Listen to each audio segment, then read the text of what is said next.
তো আজি হৈছে মোৰ বিষয়টো মানে কেপ্টেইন। তো মই বেলেগ কেপ্টেইনৰ কথা কোৱা নাই, মানে স্কুলত যেতিয়া আমি 4th 5 এনেকুৱাত পঢ়ি থাকোঁ তেতিয়া স্কুলত এজন মানে এটা শ্ৰেণীৰ কেপ্টেইন এটা পাতে নহয়। তো মই মানে 5ত থাকোঁতে মোক কেপ্টেইন পাতিছিল। তেতিয়া পঢ়া শুনাটো অলপ ভাল আছিলোঁ, চোকা আছিলোঁ, মানে মেমহঁতেও পূৰা গুৰুত্বটো মোকে দিছিল বেছিকৈ। তো তেতিয়া মানে মেম বুলি নামাতোঁ আৰু বাইদেউ বুলি মাতোঁ। তো মোক গুৰুত্ব দিওঁতে মই মানে কি ক'ম, মই আকাশত উৰি আছিলোঁ। তো যেতিয়া মানে মোক কেপ্টেইন পাতিলে, মই 4th 5 ভালকৈ পাছ কৰিলোঁ। তো মোক কেপ্টেইন পাতিলে, কেপ্টেইন পাতোঁতে মই মনতে ভাবি লৈছোঁ জানো ময়ে মাষ্টৰণী আৰু মানে স্কুলত মাষ্টৰণী দৰকাৰেই নাই।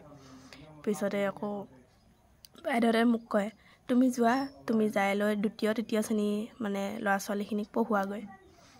মোৰ আৰু কি যে ফূৰ্তি, মানে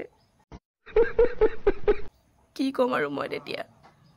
মোৰ আৰু মানে কি এটিটিউড আৰু কি চাব আৰু আপোনালোকে। তেতিয়া আপোনালোকে দেখা নাই বাৰু, এতিয়া কৈছোঁ মই নিজে। তো একদম মনতে মানে ভাল লাগি যায়, মই আকাশত উৰি আছিলোঁ বাহাদুৰিতে। তো সেনেকৈ পঢ়ালোঁ। তো তাৰপৰা ওলালোঁ সেইখন স্কুলৰ পৰা পঢ়ি, মানে অকল 5 আছিল।